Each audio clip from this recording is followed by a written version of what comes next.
sampai di diversifikasi produk ataupun juga demand begitu untuk produk-produk Indonesia. Tadi di-mention begitu ada kakao, kemudian juga kopi, furniture, dan juga tadi ada produk makanan. Tapi ketika kita lihat begitu tadi dari beberapa poin yang disampaikan, sebetulnya ini berkaitan juga begitu dengan apa yang dirancang dalam Undang-Undang Anti Deforestasi Uni Eropa begitu ya, termasuk adalah produk-produk turunannya begitu ya, termasuk ada kopi, kemudian juga kakao dan lain sebagainya, tidak hanya sawit saja begitu ya. Kemudian seperti apa sebetulnya Anda melihat hal ini dan apa langkah yang bisa kita lakukan begitu ya dalam menghadapi ini? Oke, baik. Jadi sebetulnya lebih luas dari itu, bukan hanya tanaman-tanamannya, sawit, kakao, kopi, tetapi ini sebetulnya juga dengan turunannya sampai kepada packagingnya juga, Mbak. Jadi ini akan membawa dampak luas. Implementasi dari undang-undang ini sebetulnya akan bertahap. Tahun 2025 akan berdampak pada perusahaan, akan diimplementasikan pada perusahaan besar, lalu pada tahun 2026 baru kepada perusahaan-perusahaan kecil. Perusahaan-perusahaan besar pada umumnya atau beberapa perusahaan besar Indonesia sudah terlindungi dari ini, misalnya melalui RSPO, yaitu Roundtable for Sustainable Palm Oil. Nah, sudah ada yang partisipasi, mereka mungkin tidak akan terdampak. Tetapi yang terdampak justru adalah petani-petani kecil. Petani-petani kecil di sawit, di kakao, di kopi, ini mereka yang akan terdampak. Dan mungkin saatnya juga bahwa dalam rentan waktu kita antara sekarang sampai tahun 2026 ini, kita mengingatkan lagi mitra-mitra kita di EU untuk mengingat bahwa ini mempunyai dampak langsung pada petani kecil, pada kemiskinan di Indonesia, yang mana ini akan mempunyai dampak negatif tentunya. Nah, itu yang kita bisa lakukan, dan mungkin kalau kita introspeksi ke dalam negeri, mungkin ada masalah-masalah seperti kepemilikan lahan dan lain-lain yang menjadi syarat untuk di dalam undang-undang deforestasi ini. Nah, jadi mesti dua langkah. Jadi satu ke Eropa kita bicara apa, di dalam kita juga berbenah juga. Oke, tadi diplomasi, tapi di dalam juga begitu. Tapi di dalam ini apa yang harus dibenahi? Tadi berkaitan dengan pemilikan lahan dan sebetulnya realita di lapangan seperti apa sih sehingga betul-betul harus dipush, urgensinya juga sangat penting untuk terus diterapkan sembari tadi dilakukan diplomasi. Ya, masalah ini kan masalah kepemilikan lahan misalnya merupakan sesuatu yang tidak mudah. Nah, ini disyaratkan sebetulnya oleh undang-undang deforestasi ini karena harus ada traceability bahwa tanaman ini harus dibuat atau ditanam di tempat yang kepemilikannya jelas, tidak ada curi-mencuri, ada banyak syarat-syarat di antaranya. Nah, ini adalah sesuatu yang kita bisa benahi, saya rasa. Oke, baik. Dari Prof. Ari sendiri seperti apa begitu ya berkaitan dengan hal ini? Kalau saya melihatnya dalam dua perspektif ya, artinya kan dengan adanya IUDR ini, kita bisa melihat bahwa mungkin dari sisi Uni Eropa menginginkan adanya tidak ada banyak hutan pengundulan dan sebagainya. Karena dalam tanda kutip mereka ingin masuk produknya ke luar itu dengan lebih efektif lah. Tapi dari perspektif kita melihat kan produk-produk seperti kakao, daging, kayu yang fasenya dilakukan secara gradual atau tahapan, itu akan punya potensi hambatan untuk masuk ke negara lain. Tapi in contrary, kalau kita lihat data, kalau saya catat ya data, kita lihat di Belgia. Belgia itu salah satu yang juga negara Uni Eropa yang punya investasi cukup besar di perkebunan sektor TPP dan sebagainya. Sekitar 41,8 juta atau 57,2% dari total investasi Belgia di RI. Sebaliknya, kita lihat di Austria dengan nilai penanaman modal di TPP sebesar 8,1 juta, itu 12,1% dari investasi, dan juga Luxembourg dan sebagainya. Artinya ini bertentangan dengan kebijakan apa yang dilakukan oleh negara-negara di Eropa dengan di Indonesia. Nah, makanya sekarang sedang dilakukan satu proses diplomasi dan negosiasi.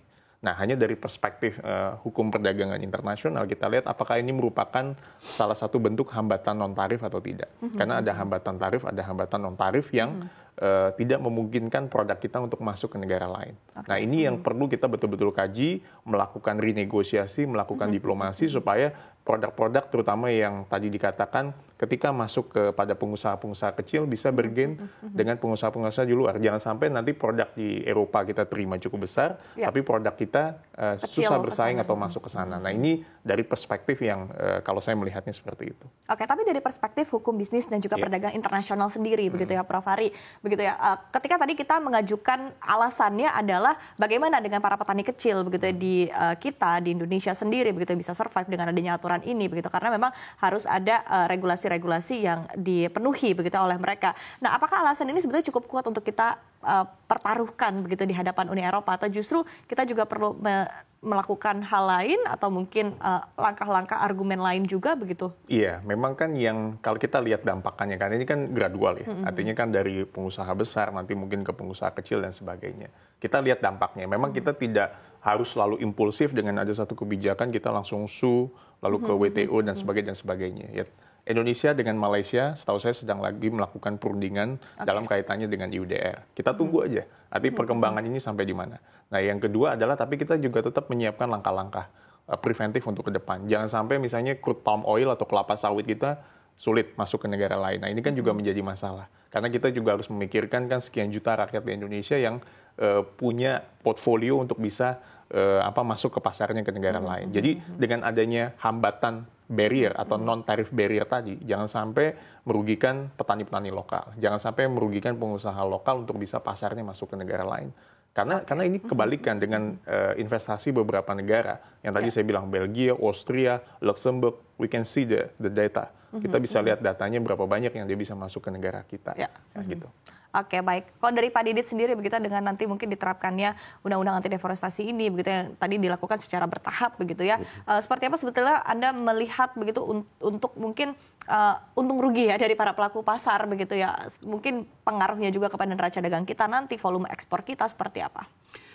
Jadi seperti disampaikan oleh Prof. Ari, betul bahwa kita bagaimanapun juga satu langkah adalah langkah diplomasi, tetapi langkah lain adalah kita harus mempersiapkan diri kalau ini sampai terjadi. Mungkin kita juga siap-siap untuk melakukannya secara proper, mengikuti aturan yang berlaku.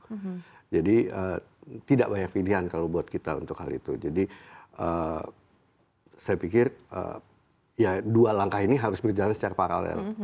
Tapi apakah akan melakukan mungkin diversifikasi pasar lagi begitu ya? Tentu, mungkin ke tentu. luar Eropa tentunya? Iya, jadi kita tentunya akan diversifikasi pasar ke tempat-tempat lain. Jadi non-tradisional Eropa Timur atau Afrika misalnya. Pasarnya cukup besar. Afrika juga mempunyai kesejahteraannya makin lama makin tinggi sekarang. Nah, ini merupakan pasar potensial untuk produk-produk Indonesia. Jadi untuk menggali pasar-pasar non-tradisional. Jadi kalau tadi saya sebutkan Eropa Timur dan Afrika, Amerika bagian selatan, Amerika bagian tengah, itu juga merupakan pasar-pasar non-tradisional yang masih perlu kita gali. Oke, baik. Nah, kemudian kita beralih begitu ke isu lainnya secara global ya yang tengah ditempuh juga oleh Indonesia begitu berkaitan dengan tadi sempat di-mention begitu untuk gugatan terhadap Indonesia di WTO berkaitan juga dengan ekspor biji nikel begitu ya. Seperti apa Anda melihat berkaitan dengan hal ini, Prof. Ari, dan di satu sisi juga ini kan sebuah langkah yang harus kita lakukan untuk hilirisasi ke depannya begitu ya. Nah, tapi di tengah jalan tadi ada hambatan-hambatan yang kerap dihadapi oleh Indonesia. Nah, ini bagaimana upaya kita begitu untuk ke depannya? Iya, artinya jangan sampai kita yang dilakukan oleh pemerintah ini kan harusnya sudah cukup baik ya, dengan konsep hilirisasi. Jangan sampai dengan konsep yang tadi sudah dilakukan, kita ingin produk kita itu supaya tidak setengah jadi masuk ke sana, itu mengurangi kepentingan nasional di kita, di Indonesia. Nah, artinya dengan kebijakan EUDR, lalu dikaitkan dengan tadi larangan ekspor biji nikel, jangan sampai mengganggu kepentingan nasional yang ada di Indonesia, itu yang pertama. Nah, yang kedua adalah berkaitan dengan yang tadi saya bilang. Upaya-upaya itu harus selalu dilakukan. Artinya kita harus melihat, katakanlah nikel kan juga salah satu unggulan di kita. Kelapa sawit unggulan yang ada di kita. Artinya semua ini harus dibuat dalam satu konsep yang menyeluruh supaya bargaining power kita bisa cukup baik di Indonesia dengan negara lain, khususnya di Eropa. Karena IUDR ini kan di satu sisi kan harus kita lihat apakah ini yang tadi saya bilang merupakan satu policy yang bisa mengganggu kepentingan nasional di kita. Walaupun mungkin fasenya belum cukup tinggi, akan tetapi kan punya potensi untuk itu. Karena kita nggak mau ada saling balas-membalas dengan Uni Eropa. Karena apa yang kita lakukan terhadap Uni Eropa pun kan juga pasar masih terbuka. Artinya ekspor biji nikel pun juga kita ada reasoning supaya kita nggak setengah jadi untuk kita kirim ke sana. Begitu, Mbak. Oke, kalau